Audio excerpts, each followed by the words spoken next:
ሰላም ውድ የዩቲዩብ ቤተሰቦቻችን፣ ዛሬ በዓለም ዙሪያ ብዙ ሰዎችን የሚያስደንቅ እና የሚያስገርም ርዕስ ይዘን መጥተናል። ይህም በእስር ቤቶች እና በወንጀል ባህሎች ውስጥ በተደጋጋሚ ስለሚታየው የእንባ ንቅሳት ወይም ኩቲያርድቮብታይዳውከ ነው። ምናልባት አንድ ሰው ከዓይኑ ስር ትንሽ የእንባ ቅርጽ ያለው ንቅሳት አይታችሁ ይሆናል። አንዳንዶች ይህን ንቅሳት እንደ ፋሽን ያያሉ፣ ሌሎች ደግሞ ከባድ ታሪክ እንዳለው ያስባሉ። እውነቱ ግን የእንባ ንቅሳት በተለያዩ ቦታዎች እና ባህሎች የተለያየ ትርጉም ሊኖረው ይችላል። ዛሬ ስለ አንድ እንባ፣ ስለ ብዙ እንባዎች፣ ስለ አደጋዎቹ፣ ስለ ደንቦቹ፣ ስለ አስደናቂ ሰዎች ታሪክ እና ሰዎች ምን ማወቅ እንዳለባቸው በዝርዝር እንመለከታለን። የእንባ ንቅሳት ምንድን ነው? የእንባ ንቅሳት ብዙ ጊዜ ከዓይን በታች የሚቀረጽ ትንሽ የእንባ ቅርጽ ያለው ንቅሳት ነው። በአንዳንድ እስር ቤቶች ውስጥ ይህ ንቅሳት የአንድ ሰው ሕይወት ታሪክን የሚወክል ምልክት ሊሆን ይችላል።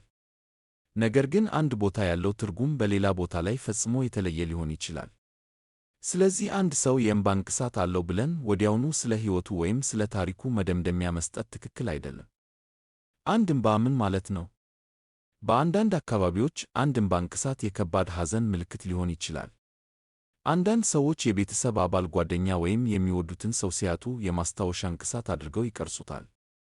በሌሎች አካባቢዎች ደግሞ ከእስር ቤት ሕይወት ጋር የተያያዘ ትርጉም ሊኖረው ይችላል። ነገር ግን ይህ ሁሉ ቦታ ላይ ተመሳሳይ አይደለም። ሁለት እንባዎች ወይም ብዙ እንባዎች ምን ማለት ናቸው? አንዳንድ ጊዜ ሰዎች ከአንድ በላይ የእንባ ንቅሳት ሊኖራቸው ይችላል። እነዚህ ብዙ ጊዜ የተለያዩ ልምዶችን፣ የጠፉ ሰዎችን ወይም በሕይወት ያጋጠሙ ከባድ ጊዜያትን ለማስታወስ ሊያገለግሉ ይችላሉ። ነገር ግን በአንዳንድ የወንጀል ቡድኖች ውስጥ የተለየ ትርጉም ሊሰጣቸው ይችላል። ስለዚህ የንቅሳት ትርጉም ከቦታ ወደ ቦታ እንደሚለያይ ማስታወስ አስፈላጊ ነው። በእስር ቤት ውስጥ ያሉ ያልተጻፉ ደንቦች። በዓለም ዙሪያ ብዙ እስር ቤቶች ኦፊሴላዊ ሕጎች አሏቸው። ነገር ግን ከእነዚያ በተጨማሪ በእስረኞች መካከል የሚከበሩ ያልተጻፉ ደንቦችም አሉ። እነዚህ ከቦታ ወደ ቦታ ይለያያሉ። አንዳንዶቹ ሌሎችን ማክበር፣ አለመጣላት፣ ችግር አለመፍጠር፣ ግላዊ ቦታን ማክበር፣ በሰላም መኖር ናቸው። የእስር ቤት አደጋዎች። ብዙ ፊልሞች እስር ቤትን በጣም አስፈሪ አድርገው ያሳያሉ። እውነታው ግን እንደየሀገሩ፣ እንደየእስር ቤቱ እና እንደየሁኔታው ይለያያል። ሊኖሩ የሚችሉ አደጋዎች: የአእምሮ ጭንቀት፣ ከቤተሰብ መራቅ፣ ብቸኝነት፣ ፍርሃት፣ የወደፊት ሕይወት ጭንቀት ናቸው። በጣም ከባዱ አደጋ ብዙ ጊዜ የአእምሮ ጫና ነው። አስደናቂ ሰዎች ከእስር ቤት ወጥተው የተለወጡት። የሚያስደንቀው ነገር አንዳንድ ሰዎች እስር ቤትን እንደ የሕይወት መጨረሻ ሳይሆን እንደ አዲስ ጅማሬ ይጠቀሙበታል። አንዳንዶች ማንበብ ይጀምራሉ፣ አዲስ ሙያ ይማራሉ፣ ቋንቋ ይማራሉ፣ መጽሐፍ ይጽፋሉ፣ ሕይወታቸውን ይለውጣሉ። እነዚህ ሰዎች የሰው ልጅ ምን ያህል ሊለወጥ እንደሚችል ያሳያሉ። ስለ ንቅሳት የሚገርም እውነታ። ብዙ ሰዎች የእንባ ንቅሳትን በፊልሞች፣ በሙዚቃ ቪዲዮዎች እና በማኅበራዊ ሚዲያ አይተው ለፋሽን ሊያደርጉት ይፈልጋሉ።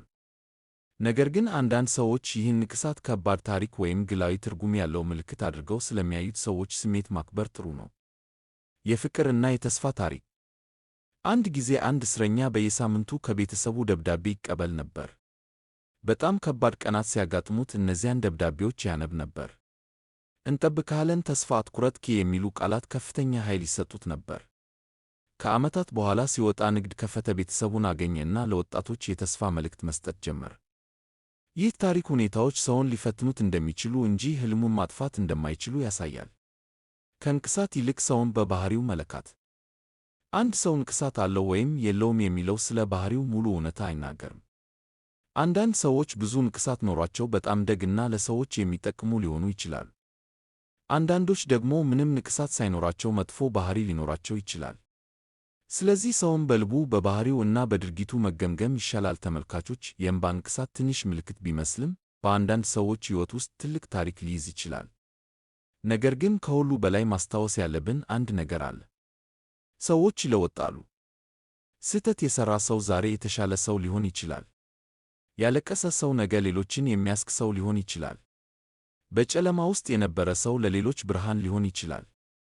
ስለዚህ ተስፋን አጥተው ሰዎችን አትፍረዱ እና ሁልጊዜ ለተሻለ ሕይወት ዕድል እንዳለ እመኑ።